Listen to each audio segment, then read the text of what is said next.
Shalom Bapak Ibu yang kasih Tuhan, senang bisa kembali bersama berjumpa untuk berdoa, membaca, merenungkan firman Tuhan bersama-sama. Mari sebelum kita bersama membuka, membaca, merenungkan firman Tuhan, kita terlebih dahulu berdoa. Mari kita berdoa. Tuhan yang Maha Baik, Tuhan yang penuh kasih, terima kasih untuk kesehatan yang Tuhan berikan kepada kami. Dan kami pun bersyukur untuk kesempatan saat ini boleh bersama membaca dan merenungkan kebenaran firman-Mu. Kami percaya Tuhan akan membimbing menolong kami, sehingga kami dapat mengerti memahami firman-Mu dan melakukannya dalam kehidupan kami hari demi hari. Terima kasih ya Tuhan, kami membuka hidup kami bagi Tuhan. Dalam nama Tuhan Yesus kami sudah berdoa. Amin. Saudara sekalian, saya mengajak kita bersama membuka Injil Lukas pasal 2 ayat yang pertama sampai ke-7.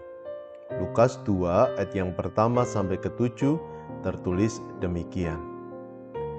Pada waktu itu Kaisar Agustus mengeluarkan suatu perintah menyuruh mendaftarkan semua orang di seluruh dunia.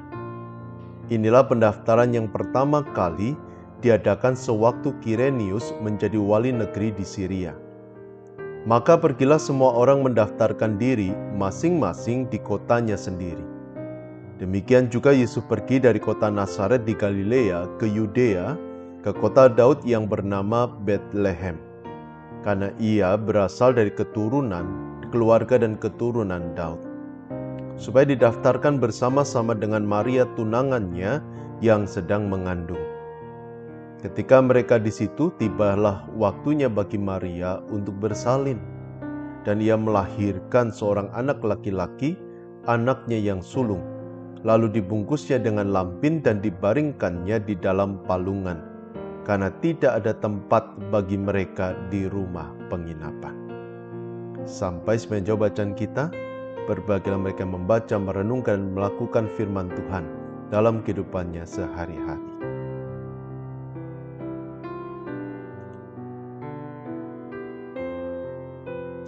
Jemaat yang dikasihi Tuhan, pada saat ini kita merenungkan sebuah tema, yakni adakah tempat bagi Kristus.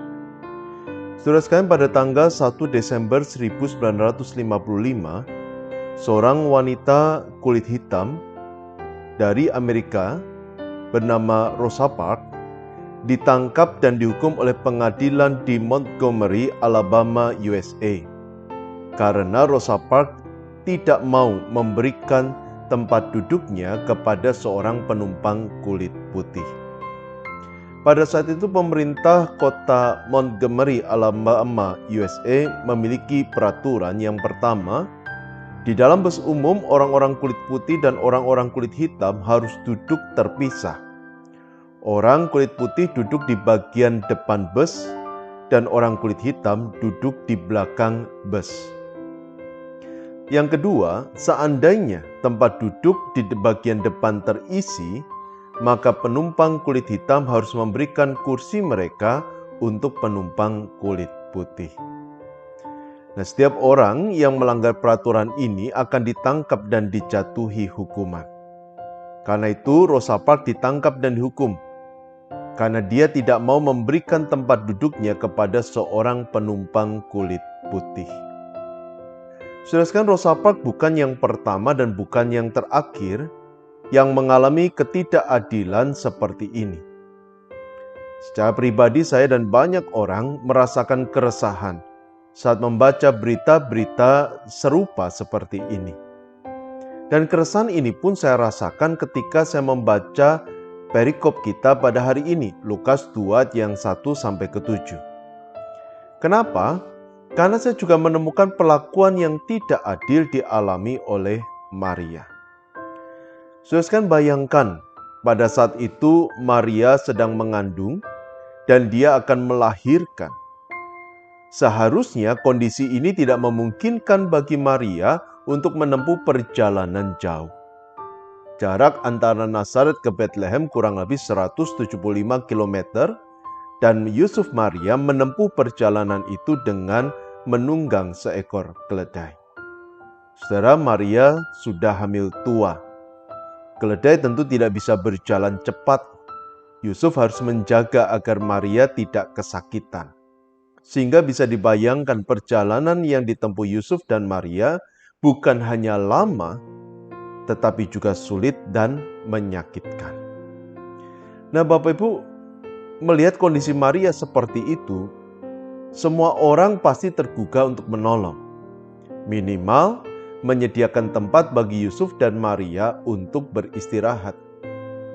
Tetapi yang menarik, kalau kita lihat di dalam Lukas 2 yang pertama sampai ke-7, di sana tertulis pada ayat yang ke-7, Maria, melahirkan seorang anak laki-laki. Anaknya yang sulung lalu dibungkus dengan lampin dan dibaringkannya di dalam palungan karena tidak ada tempat bagi mereka di rumah penginapan. Artinya, Maria terpaksa melahirkan di dalam kandang karena tidak ada tempat bagi Maria untuk melahirkan. Jujur Bapak Ibu, kalau kita membaca kisah ini, seharusnya rasa keadilan kita tergugah.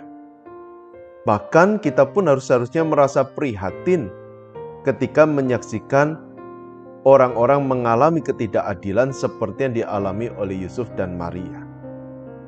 Jujur saya bertanya-tanya kenapa pada saat itu tidak ada seorang pun yang tergerak untuk menolong, memberi tempat bagi Maria melahirkan. Bukankah semua orang bisa melihat dengan mata kepala mereka bahwa Maria sedang hamil tua dan waktunya untuk melahirkan sudah sangat dekat?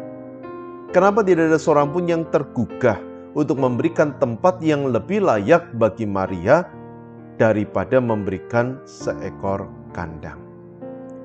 Saudara, saya menemukan mungkin ada 3 alasan yang membuat Maria tidak menemukan tempat. Yang pertama, karena pada saat itu ada banyak orang yang mudik ke kota Bethlehem. Mungkin ada banyak wanita hamil seperti Maria, sehingga semua penginapan penuh sesak dan tidak memungkinkan pemilik penginapan untuk memberikan tempat bagi Maria. Kemungkinan kedua, pada saat itu ada banyak orang yang mudik ke kota Bethlehem, sehingga pemilik penginapan sibuk melayani mereka. Dan mereka tidak punya waktu untuk berempati pada Maria. Kemungkinan yang ketiga, para pemilik penginapan hanya berorientasi pada kesempatan untuk meraih keuntungan sebesar-besarnya, sehingga mereka tidak peduli pada keadaan dan kesulitan orang lain. Namun saudara, sebelum kita cepat-cepat menghakimi para pemilik penginapan itu, kita perlu mengevaluasi diri. Apakah kita sudah memberikan tempat bagi Kristus di dalam hidup kita? Karena bukan tidak mungkin kita melakukan kesalahan yang sama seperti yang dilakukan oleh para pemilik penginapan itu. Bukan tidak mungkin hati kita dipenuhi oleh berbagai macam hal, kebencian, keegoisan, kemarahan, dendam, dan lain sebagainya, sehingga tidak ada tempat bagi Kristus di dalam hati kita. Karena kalau kita ingin memberi tempat bagi Kristus, maka kita harus melepaskan semua hal-hal yang negatif itu. Dan kita enggan untuk melepaskannya, sehingga tidak ada tempat bagi Kristus dalam hati kita. Jangan-jangan kita pun juga disibukkan oleh berbagai macam hal, sehingga lupa untuk memohon agar Kristus memenuhi hidup kita. Sehingga Kristus lahir dan mencurahkan berkat-Nya dalam hidup orang lain, dan Dia tidak lahir ataupun mencurahkan berkat-Nya dalam hidup kita. Jangan-jangan hati kita dibekukan oleh egoisme, oleh kepentingan, keinginan, kebahagiaan kita sendiri, sehingga kita tidak mampu bersimpati, apalagi berempati dengan kesulitan orang lain. Akibatnya, kita merayakan Natal, tetapi kita tidak merasakan kehadiran Kristus dalam hidup kita, dan kita tidak menerima berkat-Nya di hari Natal. Karena itu, mari kita memeriksa diri, dan mari kita mempersilakan Kristus hadir dalam hati kita, dalam kehidupan kita, agar sukacita Natal memenuhi hati kita, dan terang kasih Kristus terpancar dari dalam hidup kita. Amin.